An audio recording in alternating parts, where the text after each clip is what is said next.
अस्सलाम वालेकुम रहमतुल्लाहि व बरकातुहू। मैं साजिद अबरार। हमारे मुल्क के अंदर जो है ना, आज जो हालात चल रहे हैं, कहीं स्कूलों को तोड़ा जा रहा है, कहीं यूनिवर्सिटियों को तोड़ा जा रहा है, कहीं मस्जिदों को तोड़ा जा रहा है, कहीं मदरसों को बैन किया जा रहा।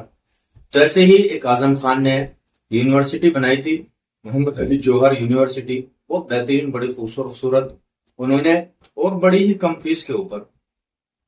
लेकिन कुछ उसमें बिल्डिंगों को अवैध बताया जा रहा है और उन बिल्डिंगों को तोड़ा जा रहा है। उसकी वजह से बड़ा वहां पे उसको बचाने के लिए छात्र बड़ी तादाद में पहुंचे हुए भी हैं और यूनिवर्सिटी के बाहर पहुंचे डेरा डाल के बैठे हुए हैं कि हम इसे तोड़ने नहीं देंगे।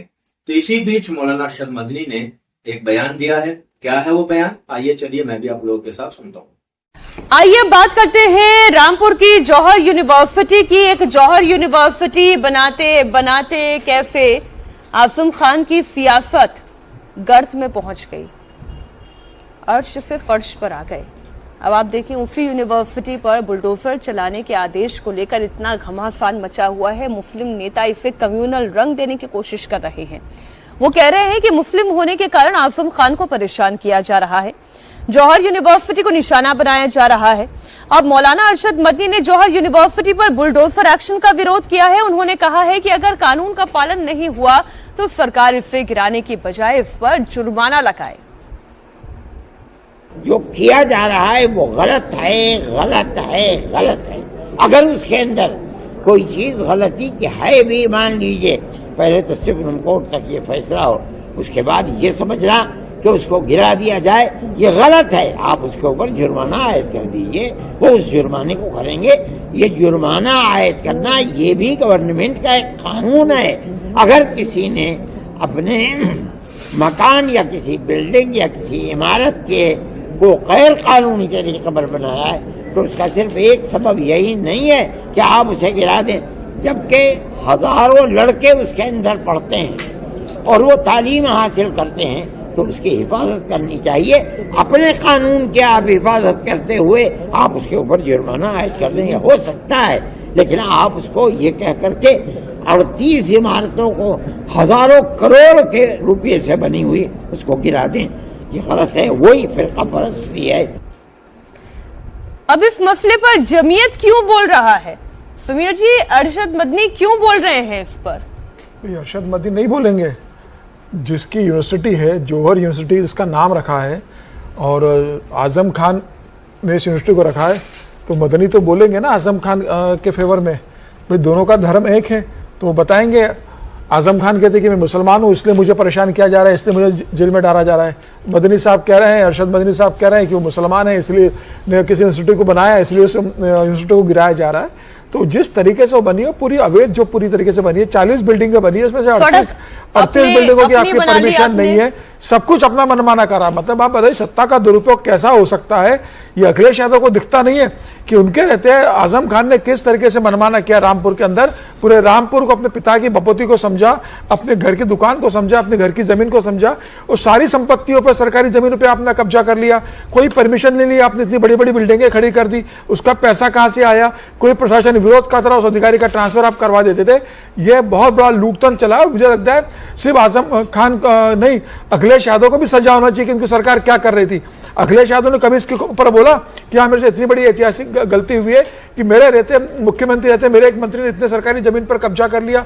जुर्माना और कार्रवाई तो अखिलेश यादव पर भी होना चाहिए, वहां के अधिकारियों पर भी होना चाहिए जो उस समय कलेक्टर थे और जो वहां पर दूसरे अधिकारी बैठे हुए थे। ठीक है कि अब वो बिल्डिंग बन गई, लेकिन मुझे लगता है कि इतनी बड़ी और भव्य इमारतें बनी हैं, इनको तोड़कर दूसरी बनाने से बेहतर ये है कि योगी सरकार इसको एक बेहतर या तो योगशाला बनाए, कोई एजुकेशन सेंटर खोले, कोई ट्रेनिंग सेंटर खोले, कोई लाइब्रेरी बनाए, जनता के हित में जो हो सकता है, जिसके वहां जरूरत है उसके लिए इस्तेमाल करे, इसका बेहतर इस्तेमाल करे समाज के हित में, वो ज्यादा मुझे ठीक लगता है बशर्ते तोड़ने से। ठीक है, एक और खबर मौलाना जर्जिस अंसारी के उस बयान की जिसमें उन्होंने भगवान श्री कृष्ण को मुसलमान कह दिया था और कहा कि वो 5 वक्त के नमाजी थे। इस पर इतना घमासान मचा। इस बीच समाजवादी पार्टी के वरिष्ठ नेता और पूर्व सांसद एसटी हसन ने हिंदू देवताओं को लेकर विवादित टिप्पणी कर दी। एसटी हसन ने भगवान श्री कृष्ण के मुस्लिम पैगंबर होने की बात कह दी। ये कहाँ से लेकर आते हैं इतना जिगरा, इतनी बेसुर पैर की बात करने का। खैर, एसटी हसन ने मौलाना जर्जिस अंसारी के बयान का कैसे समर्थन किया, वो आप सुनिए। श्री कृष्ण जी हजारों साल पहले यहाँ पे इस दुनिया में थे और उन्होंने उस वक्त क्या किया क्या नहीं करा ये तो ऊपर वाले ही जानता है।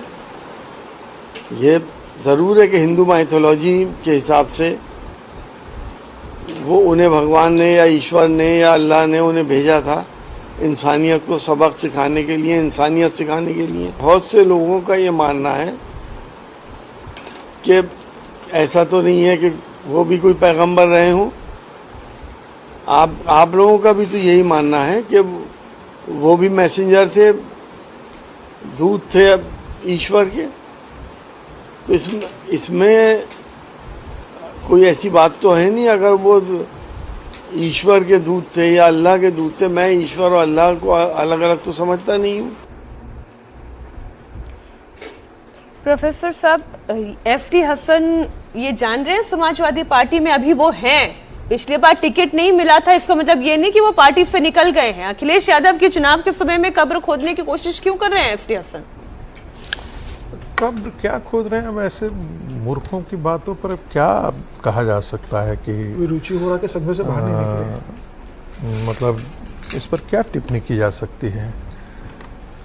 1400 साल पहले जो धर्म, जो एक पंथ आया रेगिस्तान में, और एक धर्म जो है हम जिसे सनातन धर्म कहते हैं, हम भारत के यदि काल की गणना करें तो द्वापर जो है वो 12 लाख का माना जाता है।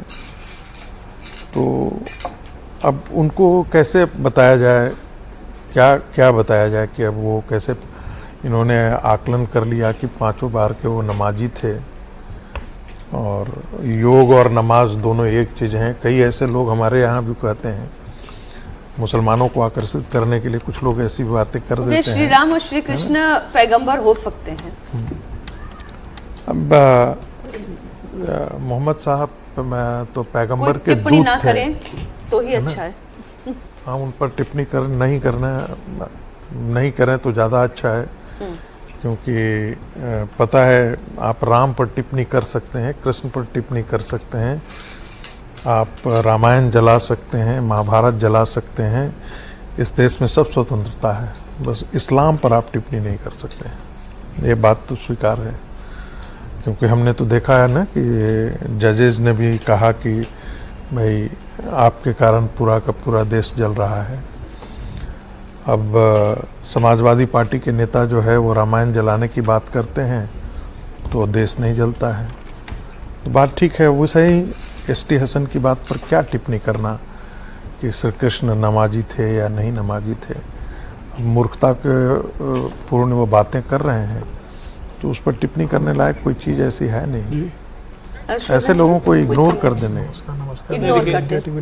मैं तो कह रहा हूँ कि पहली बात तो ये कि ये बड़ा उदार मना देश है, बड़ा उदार मना हिंदू है, इसलिए ऐसे लोग हैं कुछ भी बोल रहे हैं। लेकिन पहला काम इनको तुरंत करना चाहिए कि भगवान कृष्ण के मंदिर को, ईदगाह की जो मस्जिद है उसको ध्वस्त करके कृष्ण जी का एक और बड़ा मंदिर बनाना चाहिए। शुरुआत वहाँ से करनी चाहिए। अगर ये कह रहे हैं भगवान कृष्ण के लिए कह रहे तो पहला काम यही करना चाहिए कि भगवान कृष्ण का घर, जिसको इन्होंने एक तरह से अवैध कब्जा कर रखा है, उसको पूरा खुल जाए। वो बगल में जो ईदगाह है जो साफ साफ दिखती है उसको ध्वस्त किया जाए और जो अवैध कब्जा है वो पूरी तरह से हटाया जाए और भगवान कृष्ण का भव्य दिव्य मंदिर बने, उसमें ये लोग भी शामिल हों। फिर तो ये लोग उनके मानने वाले ही हुए, फिर तो वही काम करें। और बाकी जहां तक रही ये इस तरह की बात, जो वो क्या नाम है, मौलाना जर्जिस, एक तो नाम भी ऐसा है, जर्जर टाइप, पता नहीं क्या सुनाई देता है। तो ऐसे लोगों का तो क्या है, ये तो चर्चा में आने के लिए कुछ भी बोलते हैं। और ठीक है, हम हिंदू हैं इसलिए हम उदार हैं, हम किसी के खिलाफ ऐसी कोई बात नहीं करते। लेकिन सीधी सी बात है कि इनको जब कुछ नहीं सूझता है तो ये इस तरह की चीजें करके भ्रम डालने की कोशिश करते हैं। और अगर ये सचमुच ईमानदार होते, ये बेईमान नहीं होते, तो फिर ये क्यों कहते हैं कि जो ये नहीं मानता है वो काफिर है। तो मेरे प्यारे भाइयों, आपने मौलाना अरशद मदनी का बयान सुना और आपको ये बयान कैसा लगा? आप इसमें बताना जरूर कि इसमें क्या भड़काऊ बयान दिया इन्होंने, क्या गलत दिया, क्या सही दिया।